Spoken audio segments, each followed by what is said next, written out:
1972. My name is Dennis Liccardi. We moved here from Parma, and what I remember back then is, this is comical, but when we had snow, 303 is where we live, and the street would be covered with snow, and ODOT did not take care of the snow at that time. So our neighbor happened to have what we call a snowmobile. And he would come over to see Heather and say, Heather, do you need any milk or eggs or bread? And he would take the snowmobile down to the Hinckley grocery store, which is now the barber shop. And Dolores Abe's owned the store. And long and short, Dolores Abe lived 6 doors away from where I was born in Parma. So he would bring back milk or bread or whatever, and we always thought it was a comical thing at that time. So I'm Heather Liccardi, and I moved here in 1972, 1971 as a matter of fact, in the fall, and we were in Parma, and we were looking for space to raise a family, and we started looking in Chagrin Falls, believe it or not, and made a whole U outside of Cuyahoga County till we got to Medina. Went to Medina Title and told them what we wanted, and we couldn't find it. And you know what he said? He said, "You will never find it. You are too picky." He said, "Instead, why don't you go find a slab of land that you really like and build your own house?" So that's what we did. We came to Hinckley, and it was like, wow, it's really pretty. Let's pick a spot. So we did. We found a guy that we'd gone to college with that was an architect, and he came over and we sat down and started with pieces of paper and drew pictures on the paper.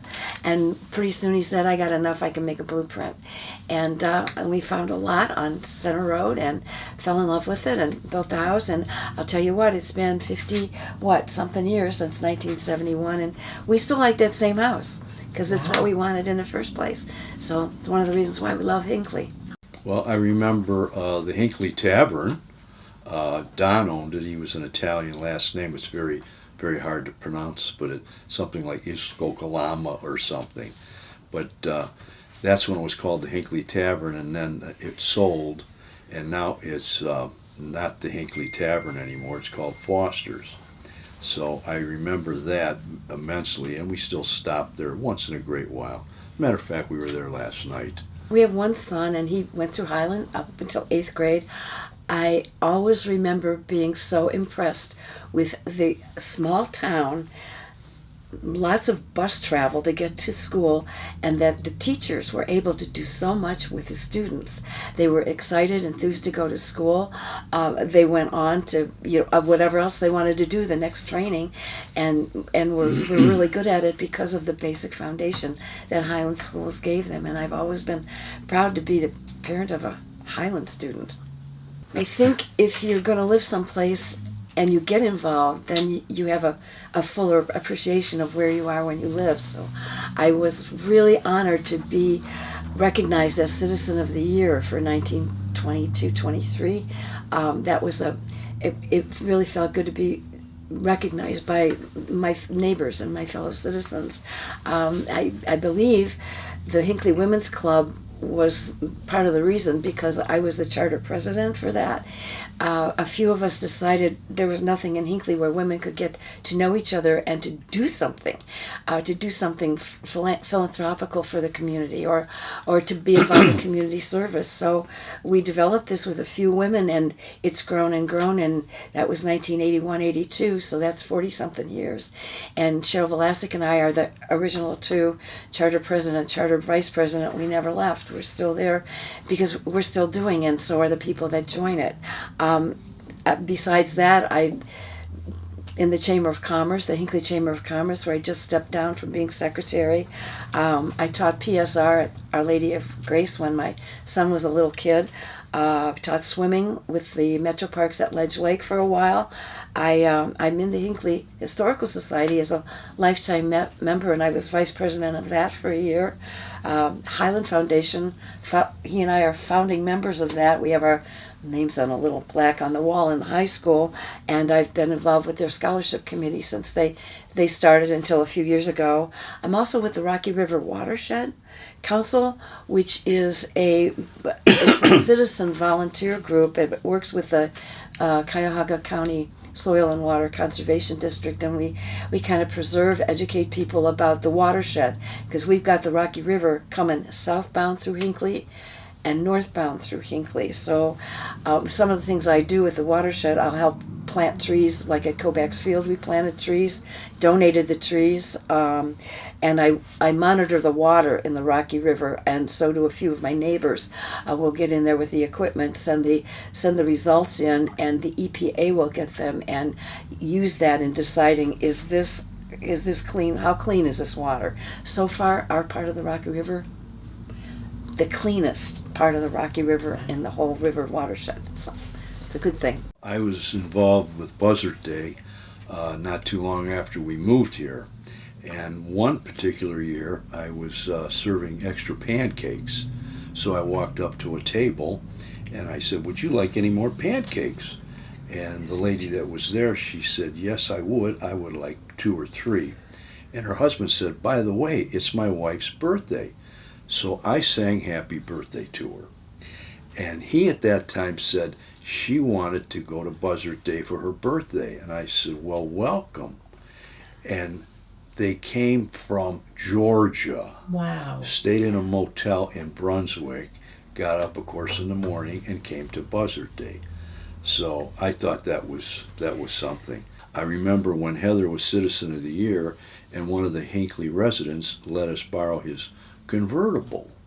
And we sat on the back of the convertible, of course with the top down, with our grandchildren in the seat.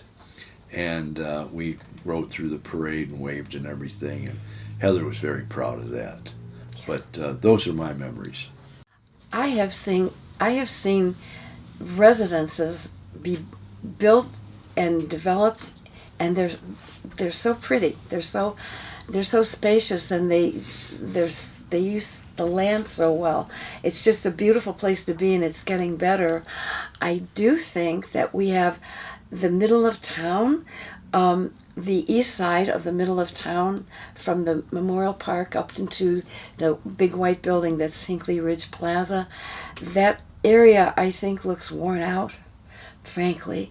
It's like when they built it, they didn't do anything extra. Other side of the street, people kept working on it and working on it. The east side of the street, except for the S&S heating and plumbing or area, that heating and cooling, that's a beautiful place, but everything around it looks worn out, and I'm happy to know that there's a developer that's ready to take that and upgrade it. I think we have a disproportionate amount of entrepreneurs in Hinckley, people that are working for themselves, and this will give them a development where there are places for them to have a store, have a restaurant, have an office space that's beautiful, that's got some walking space, that will make it more of a livable area. Because right now it does look like nobody's touched it for a while, and I'm anxious to see what will be done with that to bring it up to where everybody wants to be downtown.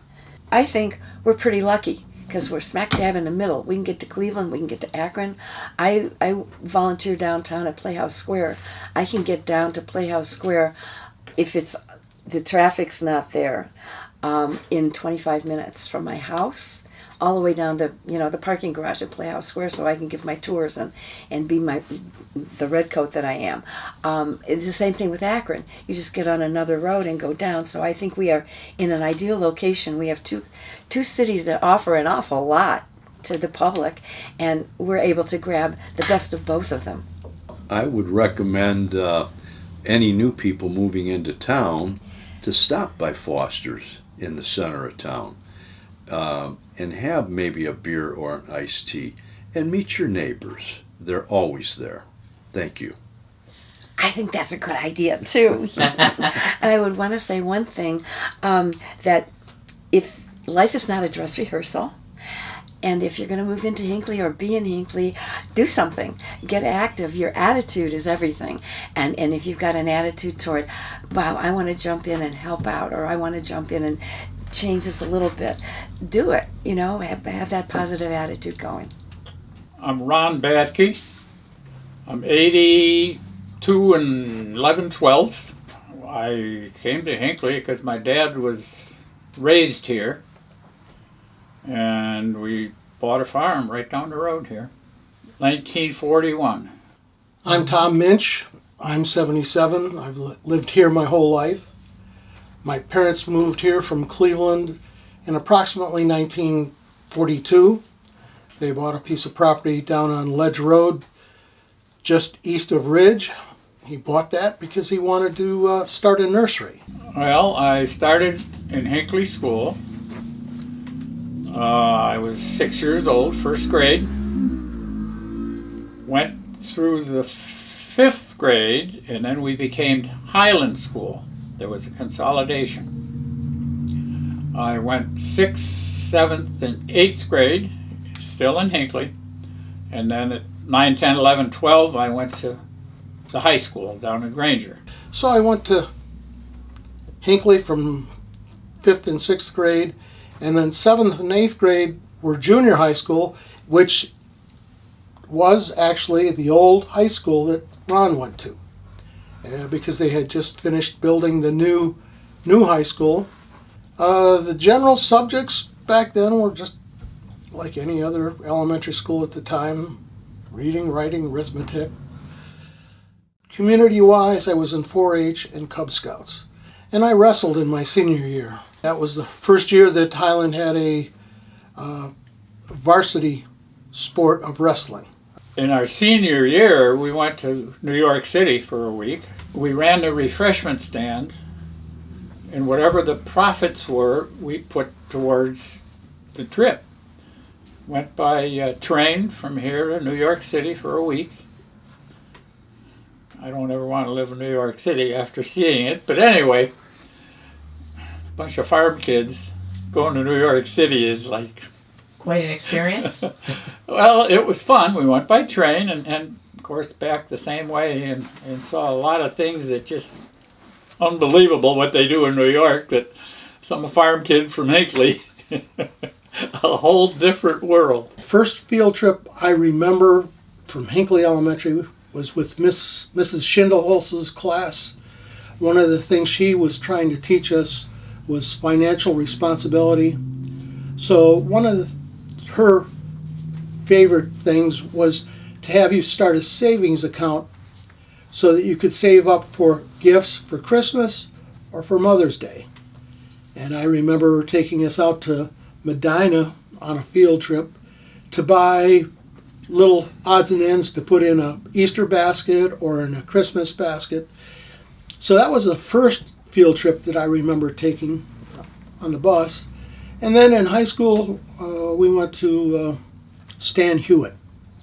That was the senior trip that every English class, or everybody in her English class went to. And that was Mrs. Ludwig.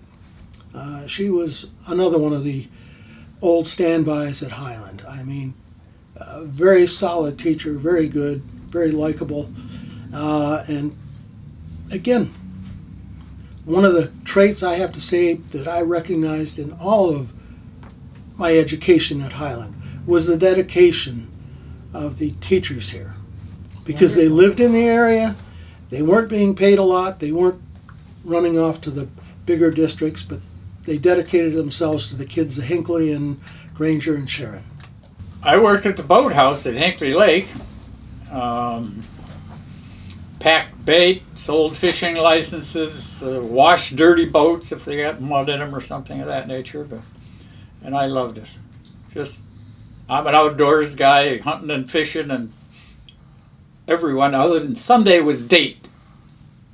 Guy and girl go out for a boat ride, but other than that it was fishermen. And most of them hunted and trapped and fit right into my life. In the neighborhood, again, there's not that many kids around at the time, but the kids that were there would get together and play baseball or football or whatever they could in the yards in the neighborhood. Someone asked me just recently, when did I dig my first tree? And I said, when I was 10 years old. They asked me, when did you drive the tractor for the first time? I said, when I was 10 years old. That was the first time my feet would reach the clutch pedal far enough so I could push down the clutch. But back then the routine was you had to do your chores, and once the chores were done, you could go play. When we did go to Cleveland, it took us about 45 minutes to get to my grandparents' house. Most of my other relatives live in Cleveland too, on about the same length of time. West 25th in Denison was the place where the Minches grew up. My grandfather and his wife lived there with 10 kids, and his brother lived 4 doors down with 9 kids. So there were a lot of little Minches running around the West 25th and Denison area. The primary reason why I remember going there was when we moved to our Ridge Road address, we didn't have a well. We didn't have water. So we would load up, not plastic jugs, but glass jugs, the old syrup jugs from the soda fountains and what have you. We put at least 60 of those on the back of the truck, because by that time we had to buy a second vehicle, so my mother had something to get around with the kids and something for my dad to drive to work in. Wow. And we did that until probably about 1957. So that was about 5 years of hauling water like that. My dad was an electrician, worked for the city of Cleveland at Muni Light. And my mom did not work until my brother and I were in high school. And she worked at the VA hospital in Brecksville. Where I grew up at, where I started out at, was, again, literally down at the corner of Ridge and Ledge. That was all farms. I couldn't go in any direction unless I went through a farm field. So all I could see is, I looked out the window, was this tractor going here, this tractor going there, and I thought that was really neat. And there was a Grange Hall here down at the bottom of the hill of 303, just behind the grocery store or the donut shop right now, whatever you want to call it, across the street from the fire department. And that was a place where they'd have a card party and occasion a dance. We didn't have much cash to spare. I have to say, we didn't live paycheck to paycheck. We lived, where can we scrounge something up and get some food? So we had farm animals. We had sheep. We had a cow. And one of the most impressive things I remember with my mother is the cow. We lived down on Ledge, and when they moved up here on Ridge, we lost the cow. We didn't have any place to put the cow, so he sold the cow off. But she still liked that fresh milk. And again, the neighbors to the north of us were the Harushkas, and they had about a dozen cows. She went over and asked Mr. Harushka if she could get some milk. And literally, she would go over to their barn, put a cow in the stall, and she'd milk the cow. So she'd bring the milk home and she'd boil it and homogenize it, but she wanted her fresh milk. She lifted my expectations of what I expected out of any person I met after that. One of those things where she said, I don't believe in the words, I can't. It's, I will. The town has changed somewhat, but not a lot. We're sitting up on a little hill right here. Across the street had the same height as this is. It now is right down about the same level as Ridge Road. There was a doctor's house in there that was owned by the township, with Mr. Brongers lived in that house originally, from Brongers Park. And as long as a doctor would live in that house, it was rent-free for long as the doctor, he lived there and his office was right in that building. It's changed a lot, it really has. Well, as you know, what I always call the hardware store is gone. And there was a slip shook that was a barber and also he took care of the passed away, the dead of Hinckley. Had a hearse and a team of horses that he hauled them up to the cemeteries in Hinckley and took care of burying them and so forth. And that building ended up, I don't know, gone. But he moved the barber chair. He had a barber also. He did that. Had a barber chair on his porch, right here where there was a gas station there that now is an office or whatever, right next to the bar there. The first home that we lived in, because we couldn't build one, was next to the bank, next house north of the bank. We were at war. Now I'm just about getting old enough, I guess I was about 5, and the war's over. But we didn't, there were no televisions or anything in those days. The fire siren was ringing, and the church bells were ringing. And my mom says, it must be a big fire. We didn't have a phone. So we just walked up to the center. It was not very far from where I was living. And the war was over. The fire siren must have rang 50 times, a lot. And the bartender, there was a bar in what's now Foster's. I was 5, so he takes me, see that red button, go over there and hit it. And what it was that made the fire siren ring. But when you hit it, it went 10 times. And then it would shut off.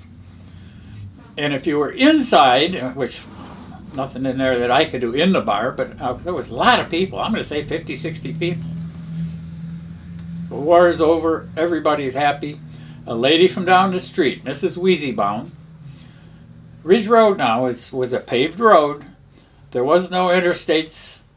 All traffic going north and south was Ridge Road or Pearl Road up in Brunswick.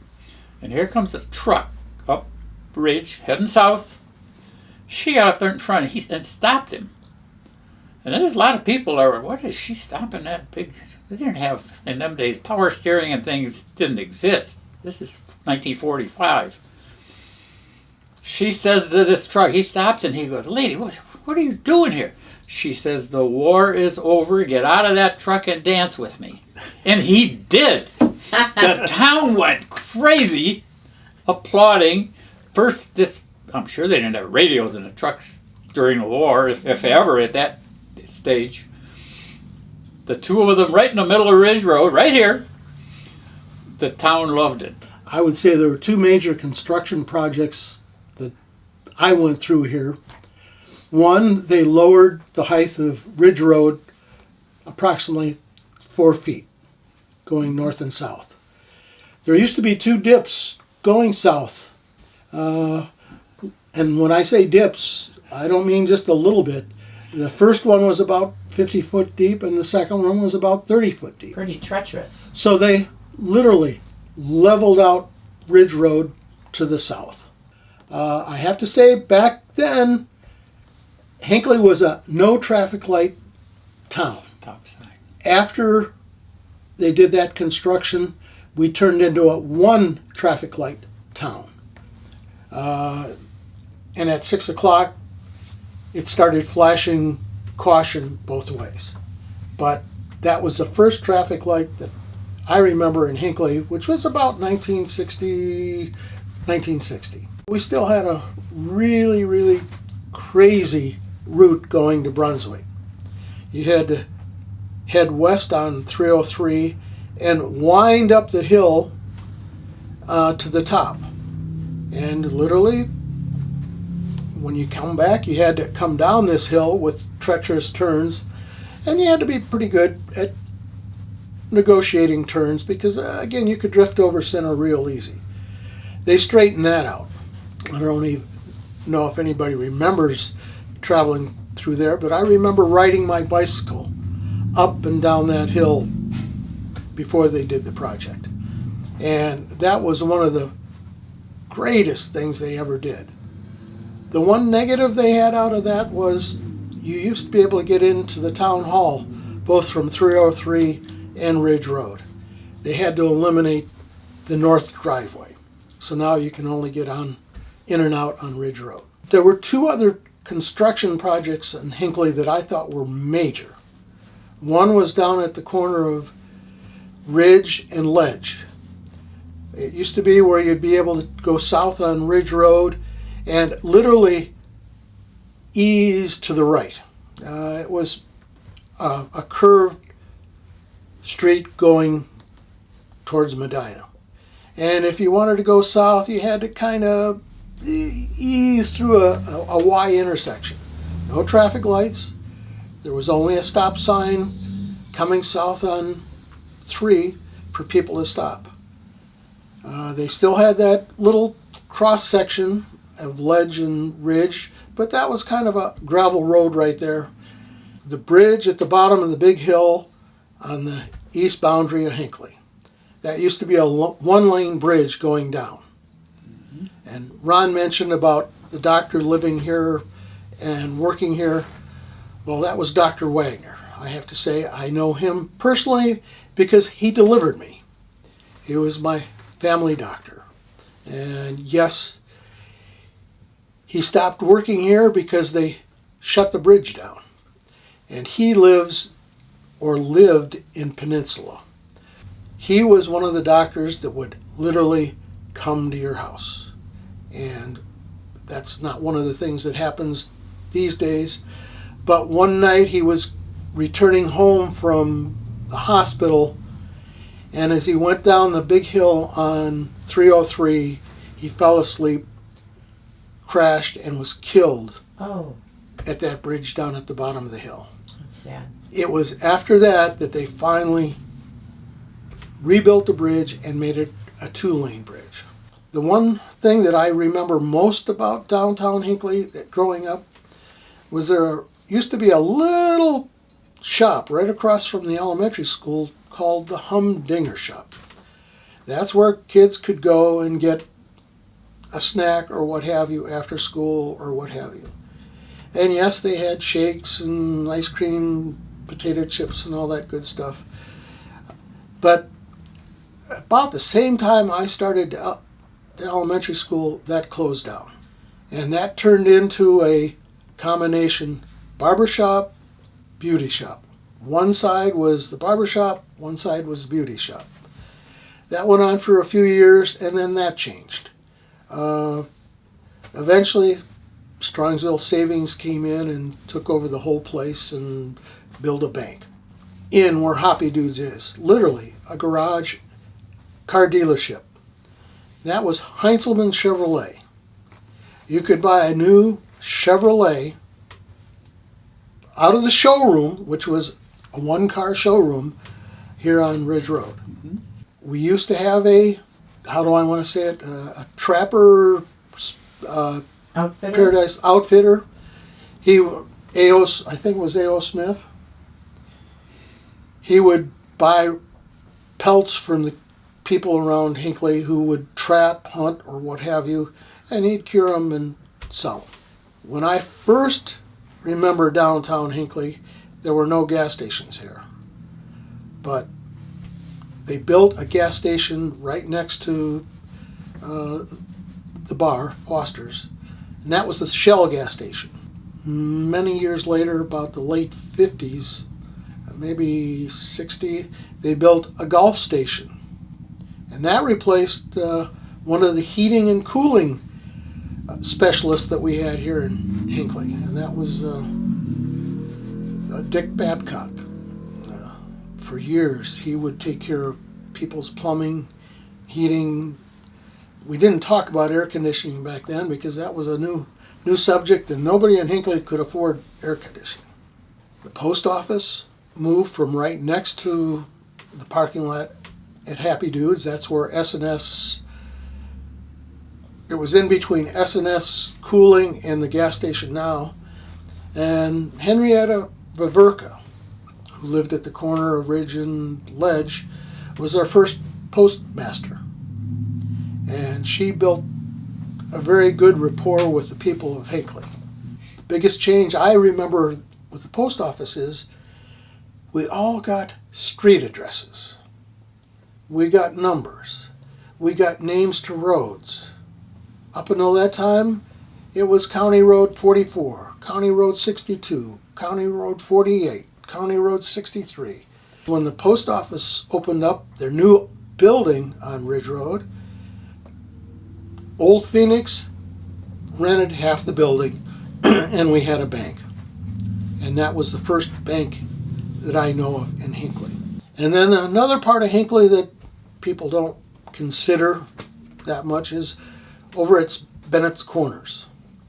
We had a Shell gas station here at the corner, or in downtown Hinckley. We had a Shell gas station over at the corner of Boston and 130th. A couple of the little things that people aren't aware of, we used to have a building supply that was in Hinckley. And it was Don Hawk's Building Supply. And he was over on 130th, just south of the Shell gas station. I was in the golf course business my whole life. From the day after I graduated from high school till I retired here a few years ago, my life was involved with golf courses. Thanks to my high school physics and chemistry teacher, she put me on with my first employer, other than my dad, at Pine Hills Golf Course. From 1950 to 1975, we had 4 golf courses built in Hinckley. We had Pine Hills, Valley Air, Hinckley Hills, and Ironwood. There was a driving range down at Hinckley Lake, which is still there, but they also opened another one up at the corner of 303 and 130th. The Golfers Inn was in there, and they had a miniature golf course and a driving range. Now that's kind of disappeared, but Hinckley was really involved with golf. I really liked Hinckley. Okay. I liked it more as a farm town than it is today, but nonetheless, I don't want to leave. I'm a little melancholy about the 200th anniversary because in remembering for this event, again, I'm thinking back to my younger years and all the farms that I saw here. The first 2 developments in Hinckley, one was Sophia Lane off of 606. Dave Hudak built some houses there, and he built another one up on 303 across from Skyland Golf Course. Those were the 2 developments that started it all off for Hinckley. And part of that is because of 71. Because 71 opened up in the mid-60s and made it easy for people to get from Cleveland to Hinckley. And again, we were getting a little bit of traffic from Akron, but not as much. As they improved 18, the flow of traffic has increased, and the number of people that are here in Hinckley it's just mind-boggling. Well, I lived on Ridge Road almost my whole life. From Boston Road to Hinckley Center, I could tell you the name of everybody that lived on the road. My mother had her own way of doing things. If she wanted to keep track of me, she would call the neighbor. Did you see Tom and John down there somewhere? Or she would tell them, if you see my 2 kids down here, will you give me a call to let me know where they're at? And that's how the community was. People looked after everybody. Yeah, I would like to see some way of getting people to really get together and really enjoy themselves and be like a family community more than a community.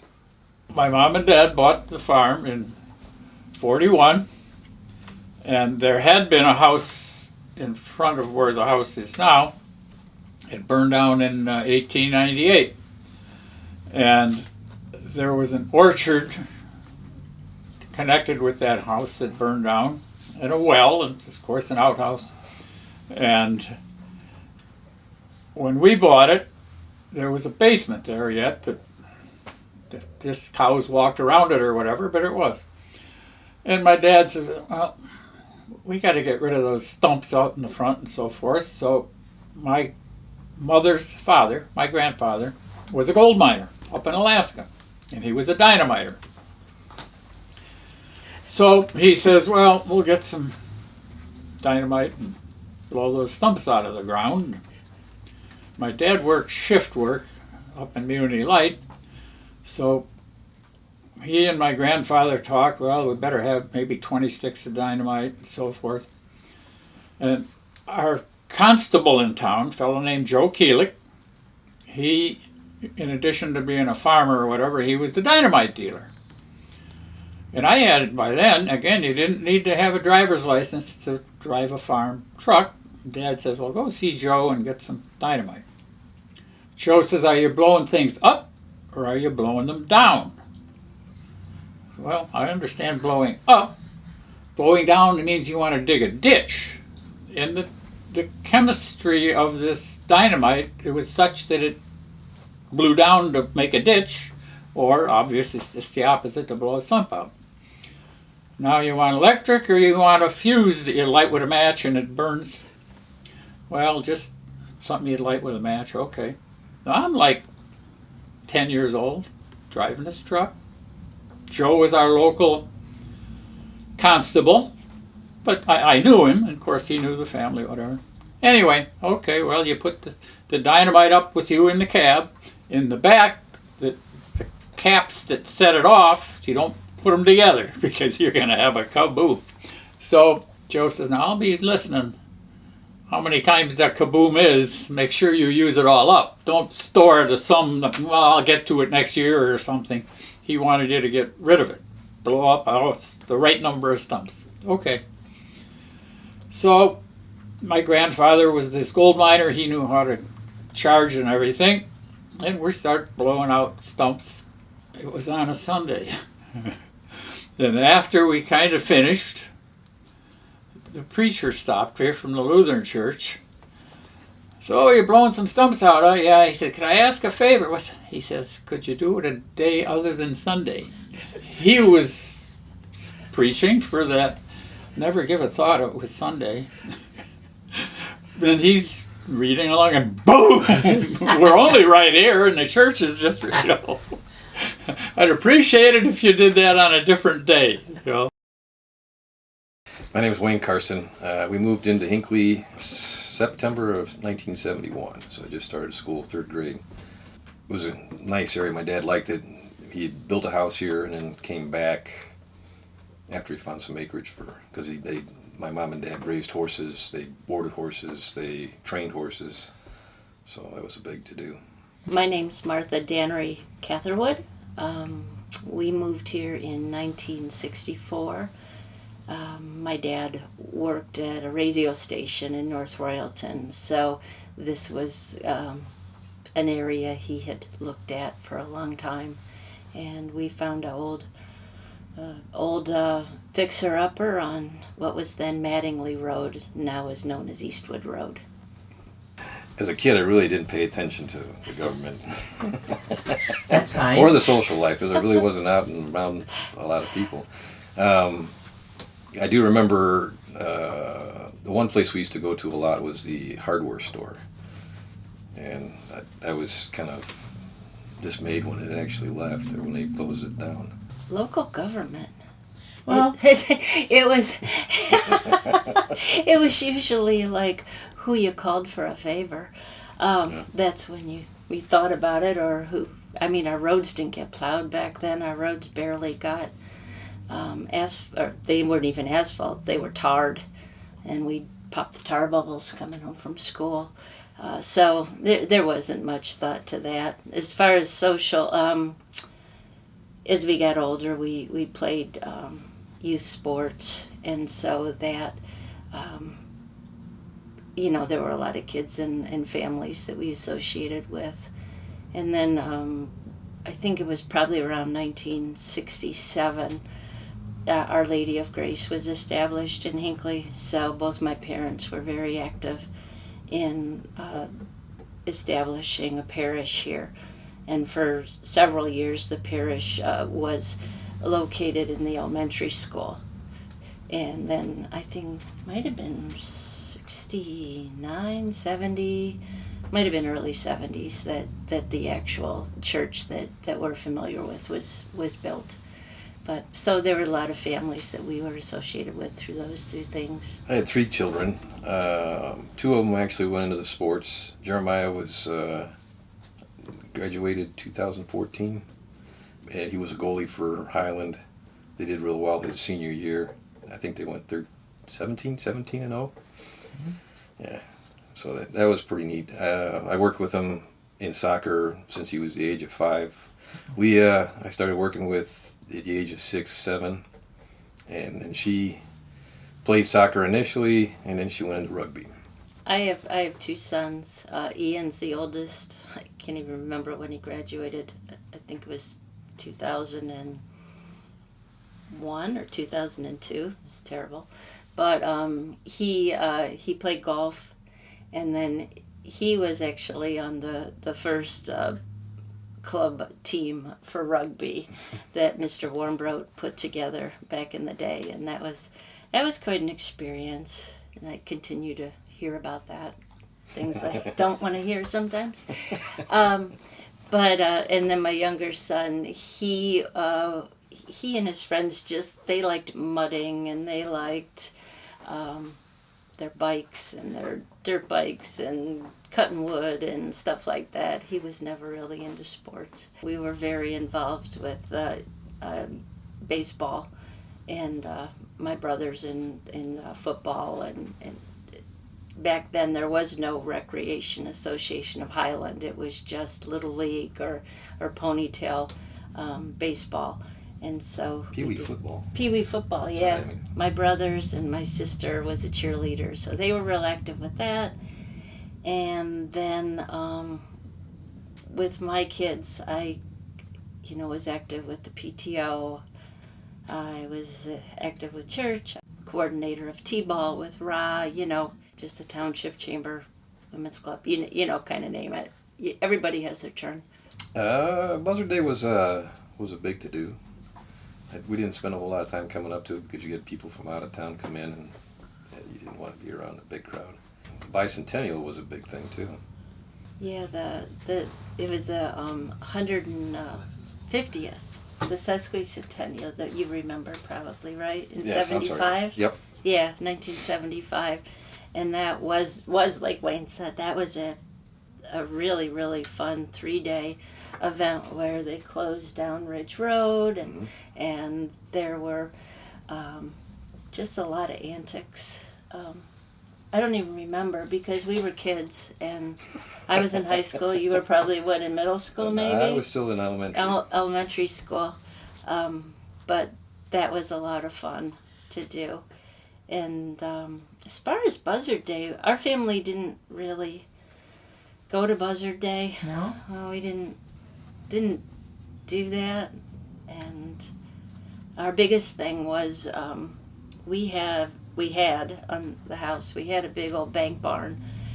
And since my parents were both involved with Little League and the ponytail, there were very few opportunities for fundraisers. And I don't know, it was probably sitting around the fire drinking too much beer, and they all decided to have an auction.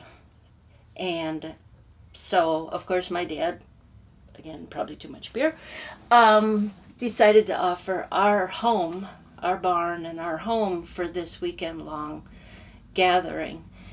And it started like in, I don't know, I guess it started in April.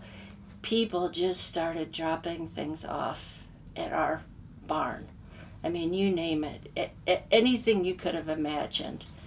And this was before antiques were very popular. So this was again in the 70s. So there was probably some really good stuff that got dropped off. Our barn became full of stuff. An auctioneer came for 2 days. People came from all over, and they auctioned off all the stuff in the barn. Wow. And raised funds.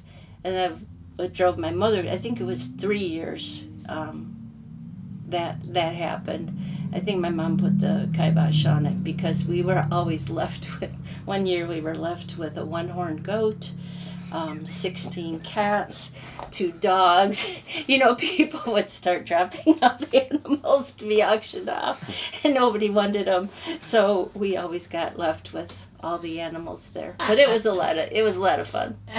I think the most important thing is just to acknowledge the changing community. You know, sometimes we have these anniversaries, and all we do is we focus on everybody in the past, Yep. everybody that lived here before, what things used to be like. And not intentionally, but sometimes I think it leaves new people out. So I think it's important to look forward and think what we want it to look like with everyone here. I'd like to see us stay rural, but you're going to have more people move in, so you're going to have some of that stuff go on. When I was in elementary school, I would walk down to what the barber shop is now, and that was Bowman's General Store. That's where we shopped. Yep. The only other closest place to shop was the Eagle Market in North Royalton. Mm-hmm. There was nothing on 303. I mean, you could drive through Brunswick, and until you got to Old Phoenix Bank, which is now First Mara, which is now Huntington Evolution, but Pearl Road, you didn't see anything except the lake, you know. Well, one funny story to put everything in perspective, the growth. When I was in high school, my dad bought me a stick shift car. I think it was a Monza or something, Chevy Monza. Despite the fact that I had never driven a stick shift before, but he must have gotten a good deal for someone. So I learned how to drive it with difficulty. I never remembered to put it into, lock that parking brake. And by then, Bowman's was the beverage store owned by Dick and Dolores Ave. And that was a very popular location. They did everything. So I ran in and I picked something up at the beverage store, and I had failed to put my little Monza into the emergency brake on and park. Well, you know, there used to be more of a hill there. There's still a hill, but there used to be more of a hill. And I walked out, and my little Monza was sitting in Ridge Road. It just rolled right into the road, and nobody had come by. I just got in my car. No, there was nobody there. I just got back in my car and started it up and drove it. So, you know, Traffic wasn't very much then, huh? 48 years ago, that's how things were. Now, if you tried to do that now, you'd be in trouble. But I think everybody moves here for the same reason, and there is a lot of homes. When my family moved here, there were 6 houses on our road. Now there's 24. But they're all neighbors, they're all friends, and I think that's the way we have to look at it. My mom was a stay-at-home mom, but she had the horses, so she did work with horses quite a bit. So that's pretty much a job. My dad worked for CEI. He was a lineman. I went into the service right after high school. Came back. I was a sales rep for a while, and I started a tree service out of the blue. And I've been doing tree service work for now 34 years. Ace tree and stump removal. In the beginning, it was hard because you had to lowball the prices to get work, and then when you finally got yourself into a scenario where you were getting work consistently, you know, something would change, and then you'd have to do something different. So I went from doing residential work to commercial work, clearing lots, and then we had 2008 was when the housing collapse came about, and we actually saw that in 2006. I think the most lots we did that year was 46. They're usually about half-acre lots. Sometimes they'd be an acre. And in 2008, we only cleared 6, so I was back into the residential again. So, and my wife, she worked at the phone. She started out working at the phone company. Now she's a social worker. She does crisis work for AP down in Medina. So for the most part, everybody's always worked.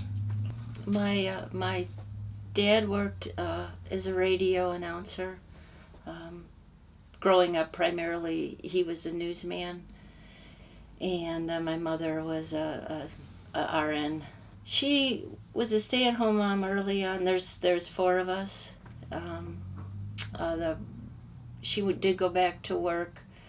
My father was in a car accident. She went back to work for a brief period after that, and then she kind of got her toes wet and liked to work again. So there used to be a Camp Craig in the Metro Parks up off of Parker Road, and so she was the camp nurse for a number of years up there. So that was kind of, do you remember Camp Craig? Yeah. That was kind of fun. She was up there. I graduated from Highland High School. I went to Bowling Green. After Bowling Green, after I graduated from Bowling Green, I moved to New York City, and I worked there for several years in the printing and graphic design business. Got married, had my first child, and then we headed back here. Stayed at home for a while, and then went back to work in graphic design. I had evolved into landscape design, and now I'm currently the fiscal officer once my body couldn't quite do. Like, I don't know how your body still does it. For Hinckley Township. So we just had a wonderful childhood and young adulthood, you know. I mean, everywhere you went, your playground was 100 acres here and 100 acres. We both grew up off a state road that's known as Hinckley Ridge. And a lot of those farms really stayed intact for quite a while. Yeah. And I think that's one of the few areas of the township that still retains its... Rural outlook. Yeah. Yeah, just... I remember the farmers, this is one, I remember back in the early 70s, the farmers, complaining about the new people coming in, complaining about the dirt on the roads and the smell of the farm fields being spread on the fields, the cow manure and the horse manure and all that. Yeah. If you don't like it, leave is what the... Yeah, really, yeah. But you still see that today, and you see more people move in. Well, that was primarily dairy farms up along the ridge because you couldn't really plow because of the rock up there. It wasn't. There were very few areas that were good for crops, and so what's a good use of land like that is a dairy farm. And so what is currently Ironwood Golf Course, that was a big dairy farm. On our road, again, it was Mattingly extended all the way from the Summit County line through to where you're familiar with it now. But then I think it was in the 80s, the Eastwood family petitioned to have it named after Ray Eastwood, whose family was one of the very early families in Hinckley, and it was changed. But Eastwood Farm was a dairy farm. You went down, and the Kellogg's had their farming. Cadnam's still farm.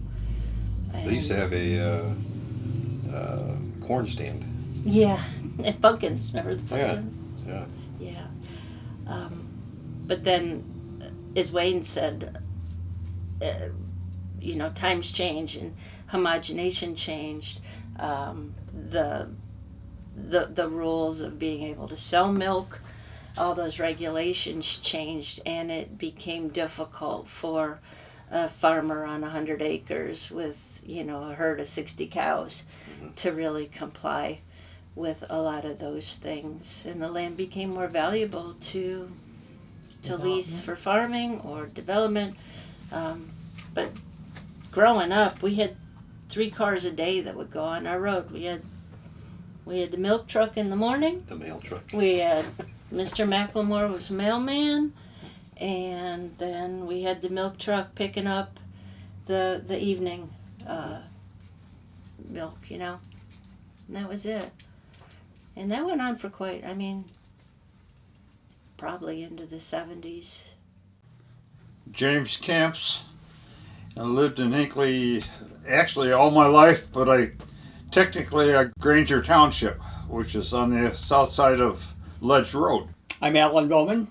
I've lived in Hinckley for 81 years out of my 85.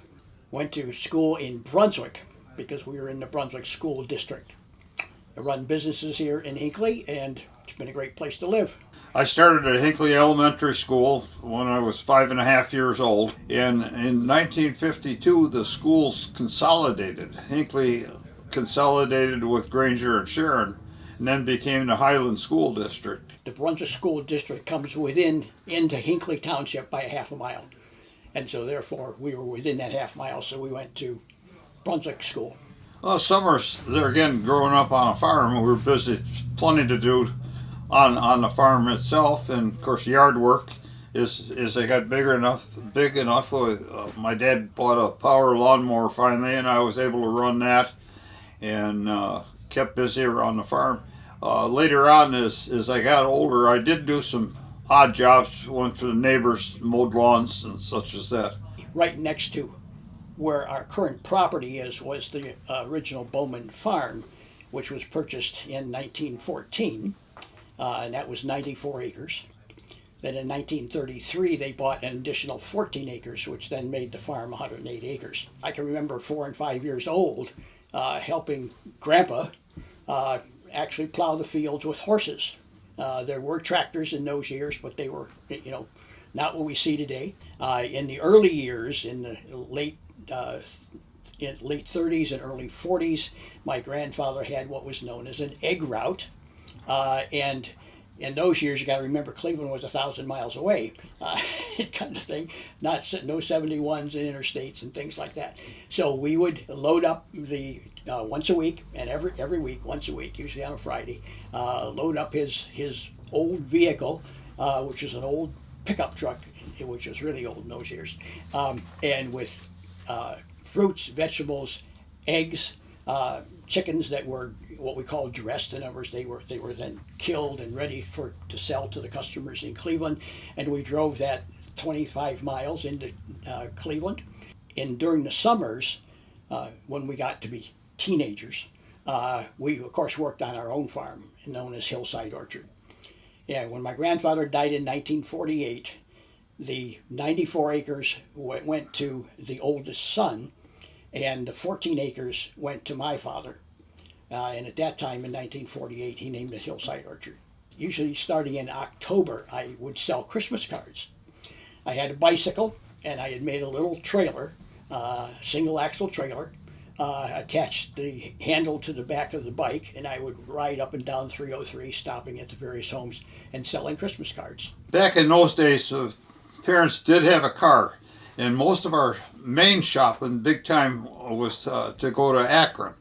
Mom and Dad dealt at Sears and Roebuck's, and Polsky's, I think was the name of the store. The roads back in those days, the road I grew up on, the Ledge Road, was a dirt road at that time, dirt and gravel. And then I can remember now, between here in the center of town here and going up to Brunswick was a one-lane road. It was paved on one side, and you drove up there, and if you met a car coming the other way, whoever was first had the right of way, and the other one got off the pavement and pulled to the side. Part of 303 from what is now West 130th coming east was actually brick. You mentioned it was a one-lane road, but it was brick up until about the top of the hill, which is just past where Hillside Orchard is today. And in the summertime, the blacktop, of course, was black. The sun would heat the blacktop, and the bricks would absorb the heat below the blacktop, and they would explode into the surface of the highway. So they completely dug up 303, got rid of the bricks. At that point, then they widened it to what would be 2 lanes, but a very narrow 2 lanes. Well, my dad basically run the farm. We had 10 milk cows that Dad took care of all the time, and we did this as I got old enough to be able to be in the barn. Dad also, like I say, he picked up milk from various farms. There are probably 24 farms in the part of Granger and mostly Hinckley, and carried that milk into Cleveland to the Producers Milk Company. My dad, when he was growing up, he moved into Hinckley in 1912. He was 12 years old when he moved to Hinckley. Now, he used to talk about having a produce route, taking horse and wagon and going into Brooklyn and selling apples to people. He used to talk about that quite often. My mom, probably when we were teenagers, so probably from 13 or 14 on, my mother did have a job. She worked in Cleveland. She was trying to think exactly how to describe it. She was an office worker, let's put it that way, and worked probably for 5 or 6 years.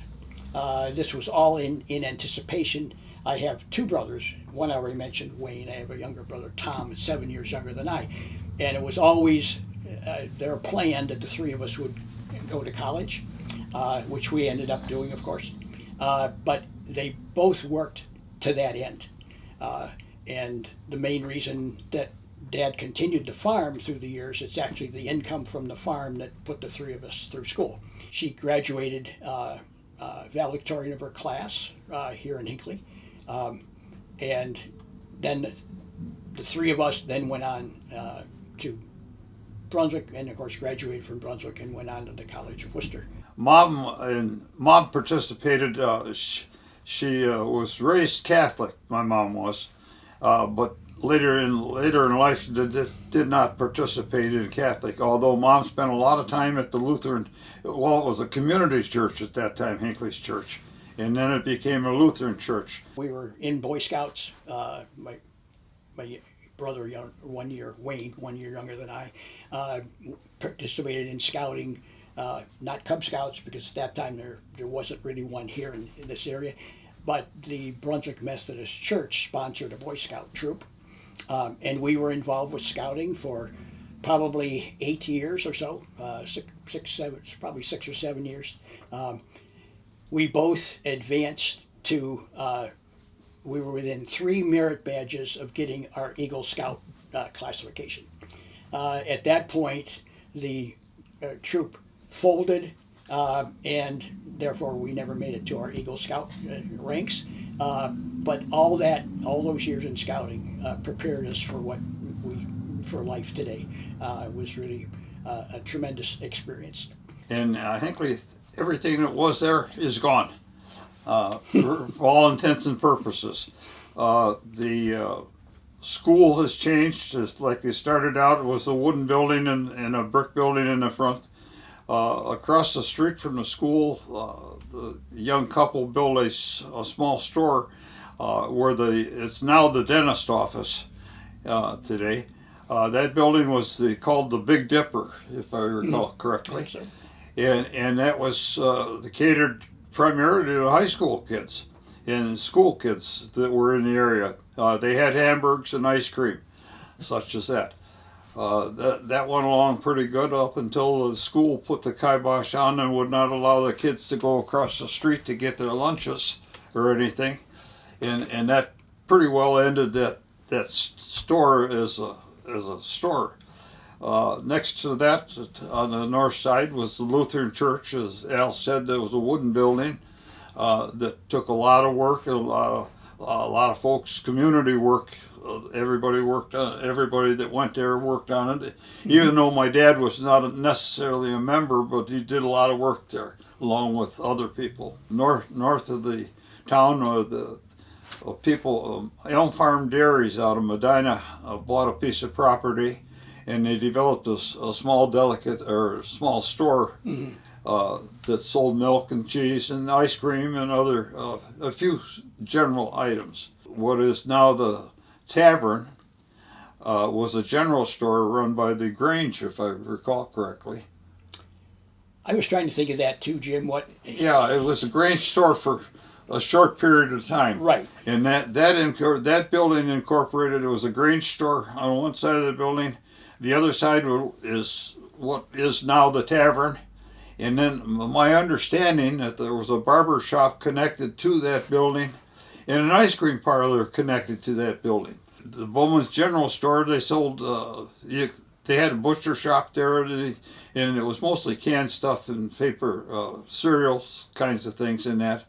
To the west of that was a small building that when I was growing up, it had housed a small mechanic shop.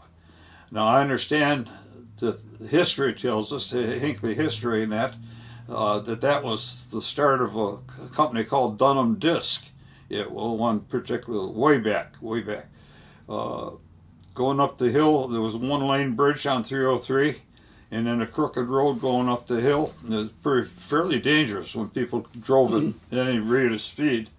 And on the south side of the road, there was a dip where the one-lane bridge was down where the river is now, or a creek that runs through there. It was a small building that was used as a firehouse at that time, and then on the corner where the town hall is today was a big house that's set up on a kind of a hill, knoll. And that, when I grew up, that was the doctor's house. On Ridge Road at Route 606, there was a gas station down there, right on the corner. In fact, the building's still there. That was it had the gas pumps in the front yard, and that. So basically, that, like I say, everything that was there is pretty well gone. The mechanical shop, auto mechanical shop that Jim referred to, was known as Tibbits, Tibbits, I think was how he spelled it, and he did mechanical work there on the cars in those years, and of course then it did be, I believe he also started, if I remember right, he did start selling some cars, and then the Lutheran church that Jim referred to was right next to that. Years later, and that was a wood frame building, they jacked that up on stands.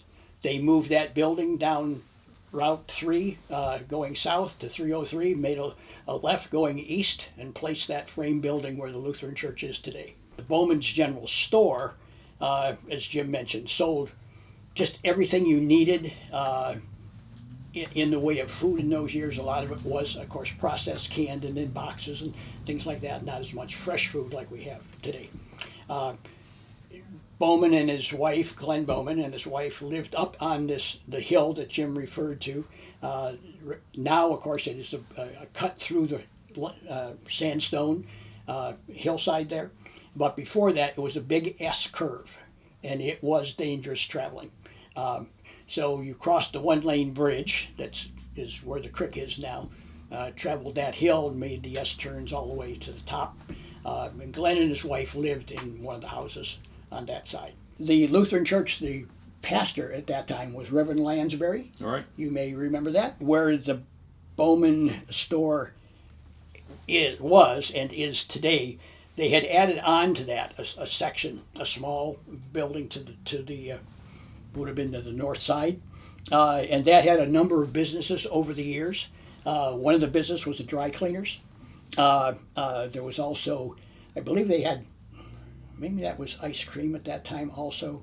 Yes, I believe there was some at one point in time. Right, and then Glenn and his wife sold the store to a family called the Aves.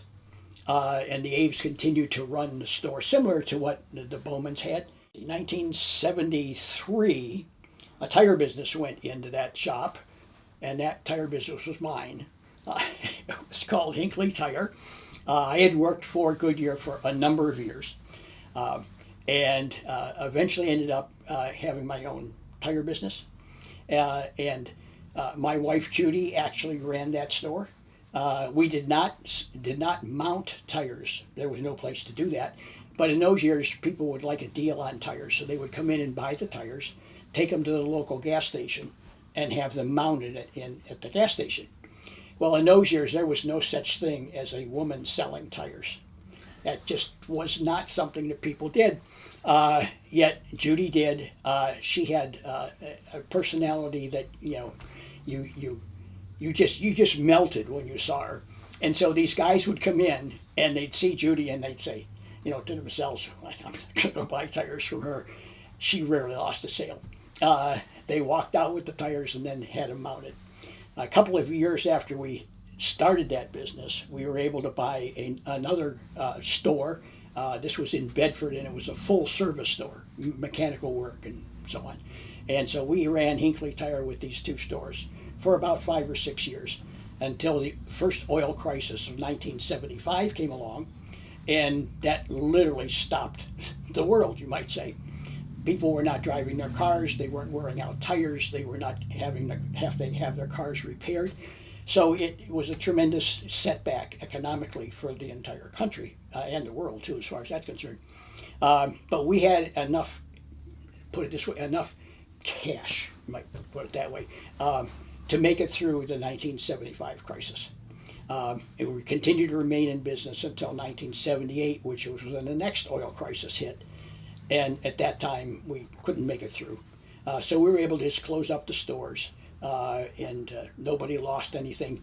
But in 1978 is when Judy and I came back to the farm, Hillside Orchard, and have been running the farm ever since. So last year was actually our 75th year in business as Hillside Orchard. Another thing, Al mentioned, the Bowman General Store has changed hands a couple of times. The Aves had it for considerable time, as Al mentioned. And then after that, there was a short period of time, and I can't remember the fellow's name now, but he sold some general merchandise and got involved in selling bongs and drug-type products. There was considerable consternation over that for a while, and then he ultimately sold the store and sold the building out. And of course, it's changed hands a couple times since then. And he always kept the police busy. Quite often, after I got old enough to drive, I spent a lot of time. I spent the rest of my life in the Metro Park, in Hinckley Metro Park. I worked at the boathouse for a period of time, on and off. That was part of my summer work. And then, of course, I had various work at a couple different places with neighbors and such. But the park has expanded, and there's a lot of things that had happened in the park, that changes that have come about. It was a very, very popular recreation area. Years back in the middle 1920s, it was proposed to have a development down there very similar to what Chippewa Lake is, and it was done quarter-acre lots. Was going to be all the way around the lake. The lake was originally started to be built by a private group of people, and they went bankrupt in the 1929. That's how it became park property. If you could look in the search the records today at the courthouse, there's still a lot of the property that belongs to the Cleveland Metro Park that's listed to the Cleveland Trust. Hinckley, like I say, has changed considerable. Hinckley used to draw a big crowd of people out of downtown Cleveland on weekends, on Sundays especially, and then they drew a small crowd from Akron on a regular basis on Sundays. So again, Hinckley's had a lot of varied experiences. Thinking about Al's farm, I can remember my mom talking. Somebody on your farm had an airplane. I'm going to tell you about that in a minute. And my mom used to talk about getting a ride in that airplane, about landing in one of the hayfields up there at that point in time. I never saw it or anything, but my mom grew up here. She grew up at 606 in Ridge Road. So she went to school here and graduated from Hinckley High School, which I think it was a graduation class of 5 or 6 people at that point in time. Yeah, speaking of, I was just going to mention, Jim took the words out of my mouth. He was reading my mind. I'm going to tell you, Hinckley actually had its own airport. My grandfather had 4 sons, no daughters, but all sons. And the youngest son was in the Army, and the second oldest son was in the Air Force. And Earl, Ralph, which was the second son, as I said, joined the Air Force, but he always loved flying. So after he got out of the Air Force, he bought his own plane and prepared a runway on the original Bowman farm down here on 303. And he would fly that plane around and have his fun and invite people to fly, take them up for flying. And he would then land on the airstrip in the hayfield that was part of the farm. Earl, the one who had the plane, and my dad both lived to be over 100 years old. My dad lived to be 100 years and 4 months old. Uncle Earl lived to be 100 years and 6 months old. He beat my dad by 2 months, but they were not racing. In the early part of the 1960s, I can't remember the date exactly, but there was a tornado went through Hinckley. It hit where the Buzzard Tavern is now. That was where it started, or come across the Bowman farm, upset the barn part of it, and then of course they come across the just north of town here, the farm that's right before you get to the new school. It come across there and then disappeared out of Hinckley. But it did do some damage. It tore up some buildings, and fortunately nobody got hurt on that deal. And that had to be, I imagine, somewhere around 63, 64, someplace in that neighborhood. It did hit the Bowman farm. It picked up the big barn, put it off its foundation. Didn't destroy it, but it picked it up and moved it probably 3 to 4 feet off the foundation. In 1961, my dad had just finished planting 150 peach trees. I mean, we were known for our peaches and so on, but he had and we had peaches prior to that, but he had just put in 150 peach trees. When the tornado came through, it wiped out most of those trees. And Judy and I had just moved into our new home. Now remember that on the original Bowman farm, they had chickens. The chicken coop was completely destroyed. Now you can imagine what the tornado did with the chicken poop. It ended up under the eaves of our brand new home. I mean, it was just terrible. And then, of course, it did, as Jim said, it continued down across the center of town here, hopped the valley, and then actually hit some on the far northeast, our far east side of the valley, but then it dissipated. Okay, name is Frederick Emil Hanacek. Born and raised in Hinckley, lived here all my life. Parents lived here, grandparents lived here. So my grandparents immigrated from the Czech Republic in the 1890s. The area in the Czech Republic that they had came from was very, very similar to Northeast Ohio. The climate was approximately the same. The land was very, very similar with vineyards and rolling farmlands and small farms, etc. So it wasn't a great deal of difference as far as climate acclimation. They heard about a farm that was very reasonable, lots of fruit trees, open acres, debt, and a lot of back taxes that the ownership would like to get out from under at a reasonable price. So they harnessed up a horse and went out and took a look at it and felt that this was a pretty good opportunity. Way out in the country on a dirt road, a place called Hinckley. As far as we have been able to tell, the house and most of the buildings were built about 1840. At that time, it was County Road 17, a dirt road, narrow. They added a little gravel to the road over the years. Really, really out in the country. We would go to neighborhoods that we were familiar with. When we got there, the next job that I had was to go up and down the street and tap on the doors and tell the people, the housewife there, the people from the country are here. They got plenty of butter, they got plenty of eggs, they got chickens to sell, and they've got fruit. Come on out and get what you would like. And we would sell the whole carload of produce, chickens, butter, etc. And that also provided some income for the farm. And that's the way in the late 30s, early 40s, farm life kind of went. You had to scratch out a living any way you could. You sell the products that you produced on the farm, and it went from there. Then the war came. And then after that, we had no problem selling farm products because everything was rationed during the war. During the 30s and 40s, Hinckley was really a very sparsely populated township, probably the smallest township in Medina County. I remember watching the road grader sitting in the front yard go up and down the road. It was operated by individual Sam Rogers from Brunswick, And really, being borderline Brunswick and Hinckley, Brunswick really maintained most of the roads out there at that time. After the road grader came and scraped the gravel and dirt road, then they would come with an oil truck and spray oil down on the road in front of the house in a strip to keep the dust down. And a little later on, they started putting tar down in strips in front of the houses, and that was really a mess. If you went out there in bare feet or shoes and got tar on your feet, you had tar on your feet for a long time.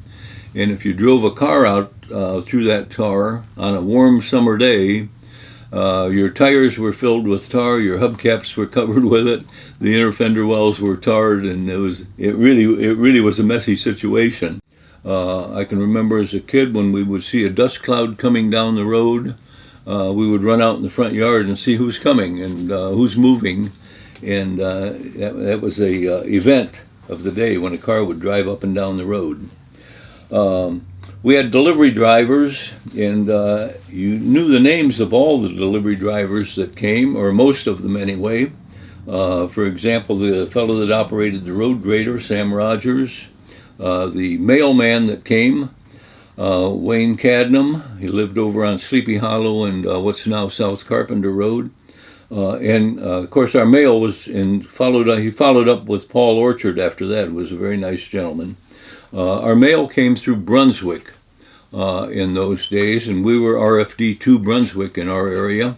Other delivery drivers, Casey the bread man would come every Friday afternoon.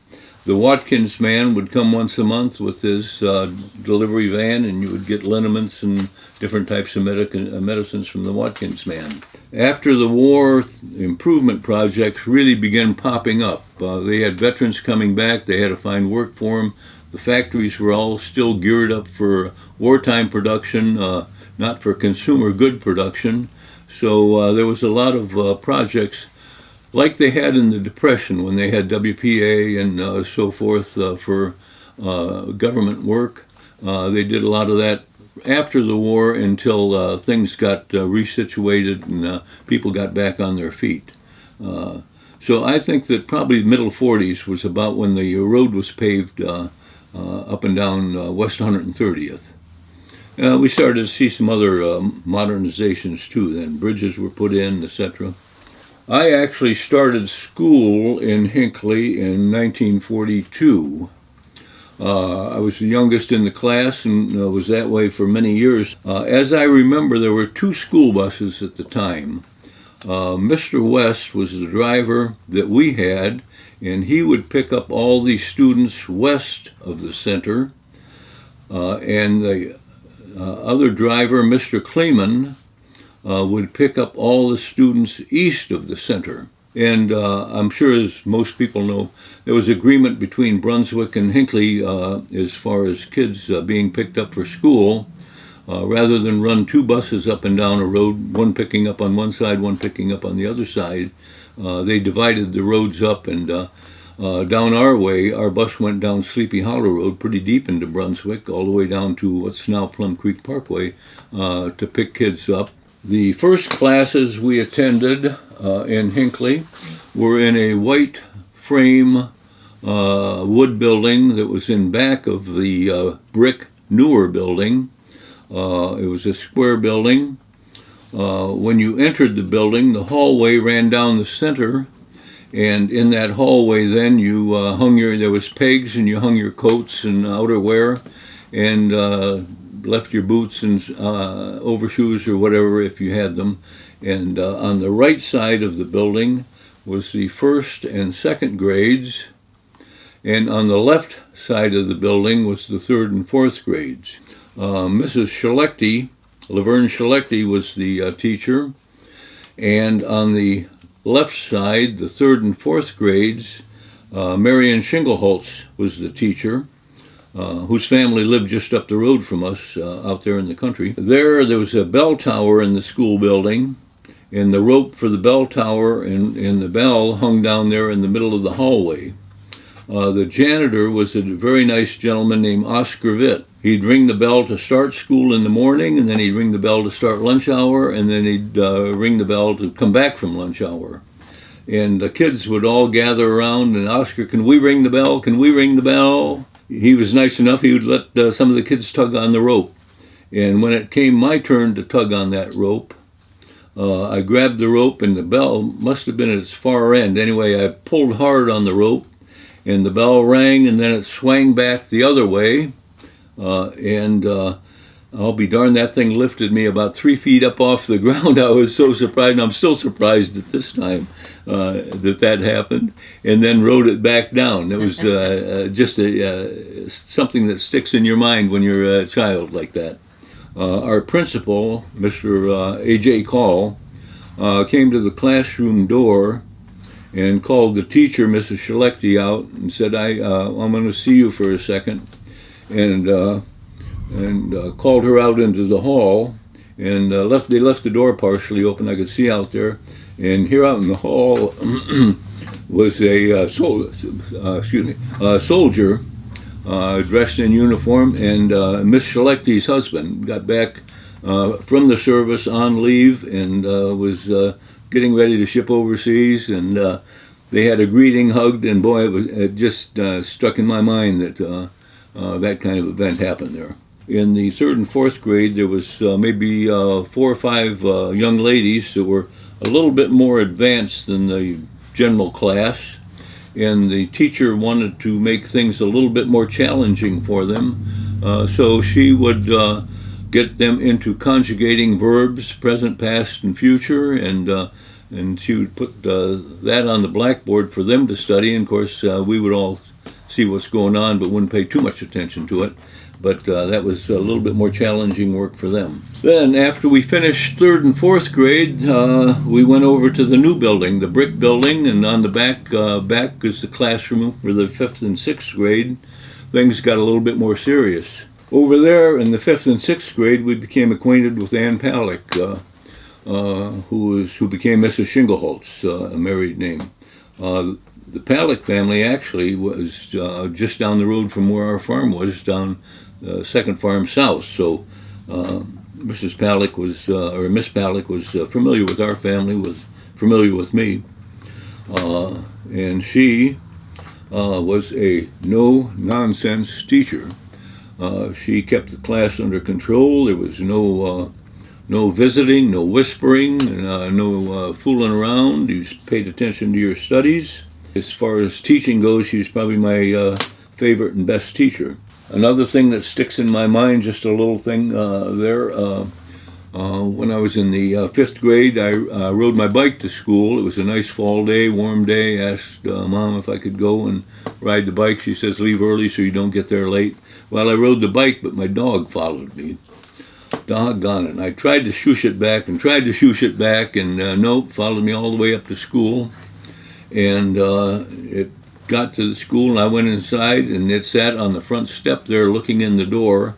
And Miss Palek looked out, says, whose dog is this? And of course I had a volunteer. She says, okay, Freddie, get back on your bike, take that dog home, tie it up, and get back here as quick as you can. Which I did.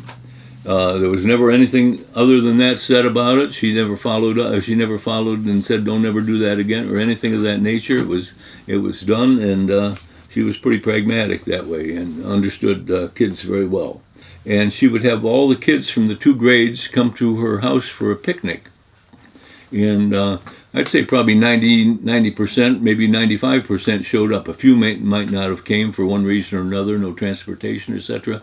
But she would always have a picnic for the kids, and she would supply refreshments, and then of course the mothers would send plates of cookies and things of that nature.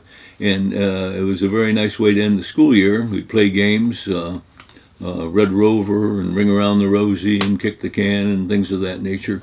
During lunch hours, there would always be some recreation time in the gym through these years, 7th and 8th grade and continuing into high school. And the athletic coaches were charged with setting up different activities for the kids to participate in. So we would have our lunch, and then we would go into the gym, particularly in the cold weather months. Warm weather months would generally be playing baseball outside. Cold weather months we'd be in the gym, and they would set up dodgeball tournaments. where you would have 10 people on each end of the gym, and you'd throw a volleyball at each other. And if you're hit, you're out. And the idea was to eliminate all the players on the other side. I can remember that most of these activities were set up for the young men, students in the school, but I don't really remember many activities set up for the girls in the school. So they probably went in a couple rooms and learned to sew or something of that nature. Just something that, strikes in your mind. The cafeteria, where we had lunches, had very good hot meals. There were local cooks, ladies from the community. Mrs. Gedemy was one. A few kids brought their own lunch, sandwiches and maybe a fruit, apple or orange or something, but not many. Most kids got the good hot meals in the cafeterias. As far as I can remember on costs, I think through the first 4 grades it was 15 cents a day, and then into high school it came to be about 20 cents a day. The Friday before they would print out a menu and send it with the kids home, so maybe that's why some of the kids brought a lunch. Maybe they saw something on the menu like broccoli or so forth that they didn't quite like, and they wanted to avoid it, so they brought a sandwich instead. Hinckley had a real outstanding senior class at that time, and they were very competitive in the county leagues, and in fact I think they may have even won the football championship that year, 1950. We had seniors, Gary Miller, Jim Drake, Tim Balke, Dave Hildebrand, Andy Nowoski, Richard O'Keefe, Leon Fabricius. If any of these names ring bells, they were all very outstanding athletes. Gary Miller became a jet pilot, and I can remember being down at Hinckley Lake, late 50s, and a jet plane comes up and down around the lake, flying around the lake and dive bombing the lake, and I asked one of the guys what's going on. Gary Miller's letting his mother know that he's still flying around, so I don't know how long the Millers lived there, but Gladys Miller was there at that time. As far as football goes, not having a football field there, we practiced football up at the golf course. Mrs. Rhodes up there asked if we wanted to use one of the fairways, and she donated a fairway for use during the football season and practice season to use back at the clubhouse, so we all went up there. In 1952, then obviously we consolidated with Granger and Sharon, and we went over and it became Highland High School. Our best player in Hinckley, Ron Simicella, had a difficult time even making or playing on the team over there, even though he was probably the second best tailback in Medina County at that time. So it was a little difficult that first year, 52, to break in on any of the athletics. When I looked the situation over, I thought, well, rather than just sit on the bench and watch the other guys play, I'll concentrate on after-school work. I was buying a car at the time. I wanted to make a few dollars and get this car paid for. So I and 3 other fellas in our neighborhood there obtained jobs up at Southland Shopping Center. 2 of us worked in the grocery store. I and another fellow, Brad Burton, we worked at the Pick and Pay grocery store up there, which was at that time one of the newest, most modern grocery stores. And the other 2 one worked at the Richmond Brothers, and another worked, I don't know, at a hardware store. Anyway, we all had jobs that coincided. The hours were similar, and we could come and go at the same time. So we all 4 of us rode up there together. Our pay there was $2.10 an hour, which at that time was pretty darn good for high school kids. We had to join the union to work there, and then we also worked as carry-out boys. My first job for money was when I was about 6 or 7 years old. We had a lot of relatives that would come to the farm on the weekends, and they would like to take fruit back with them, so they would ask me to pick them a peck of apples, pick of pears, or quarter blackberries, raspberries, or whatever was ripe at the time. And when I would do that and bring back, they'd give me a 5 or 10 cent piece. And I would save those. I would put them in a jar and kept them on the shelf there. And I had a goal in mind with those. So it took a couple of years of filling these jars with the 5s and 10 cents that I'd pick up, and maybe even a quarter once in a while. And I finally told my dad, I think I've got enough. So we went up to Hinckley Hardware, and I took the jar and I dumped all the coins on the counter, and my goal was a Daisy Red Ryder BB gun, which they sold for $4.95 there at Hinckley Hardware. I did come up a couple of coins short, in which my dad pitched in. I got the BB gun when I was about 10, and I still have it. It's buried in one of my closets. The grocery store on the corner run by the Bowmans, and then next to it was the tavern, which is still in business. And then directly across the street from the tavern was Hinckley Hardware, which was a general purpose hardware store, much like the Ace hardware stores that we have in existence today. And then next to the hardware store, Hinckley Hardware, was a Chevrolet dealership. And it was a Chevrolet dealership and then a garage, repair garage, owned and operated by Carl Tebbets. He'd have maybe a half a dozen new cars sitting in front and probably sold about a half a dozen in a year. It was a small dealership, but it was there. And it was sold in about 1956. And then it was operated for about a year with the new ownership, and then it was moved to Medina. I think when Earl Gibbs closed up in Medina, this one then created an opening for a Chevy dealership, and they moved this one to Medina, became Gallucci Chevrolet. Then a little bit later, next to the tavern was a Shell gas station. Hub Van Dusen operated it for quite a number of years, and then after he left, Bud Berger operated it. I don't know if it's still in existence over there or not, Shell gas station. Our summers in Hinckley, the early summers, of course, when you're a very young child, you spend helping around the farm, playing around the farm, and then every weekend, on the warm weather months, relatives from both sides of the family, and they would bring some of their friends, and they would come out from Cleveland to the farm to visit, to help a little, and just to get out of the city. And we'd have big Sunday dinners there. We also spent some weekends at Hinckley Lake,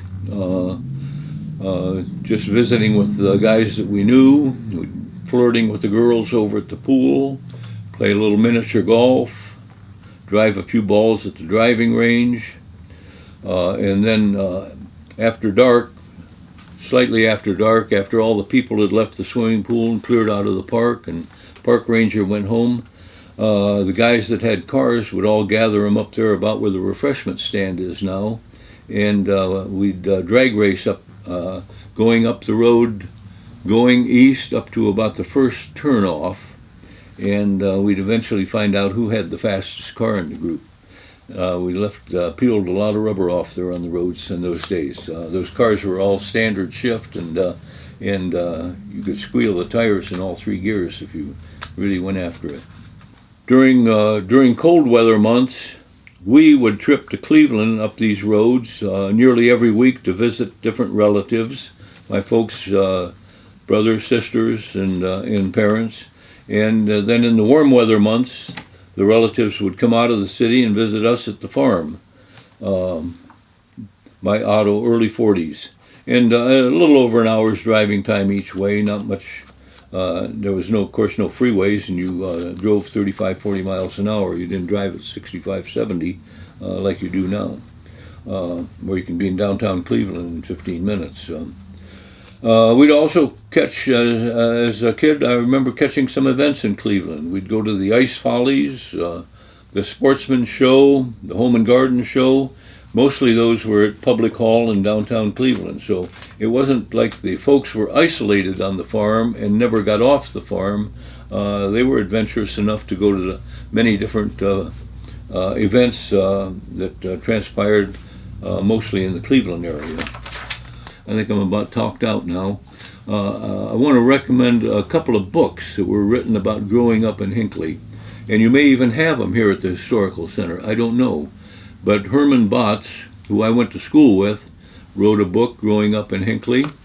And one of the Blazak boys, I believe Richard Blazak, he was a couple years younger than I was, wrote a book about growing up in Hinckley and adventures and experiences. And I've read those. They're very interesting.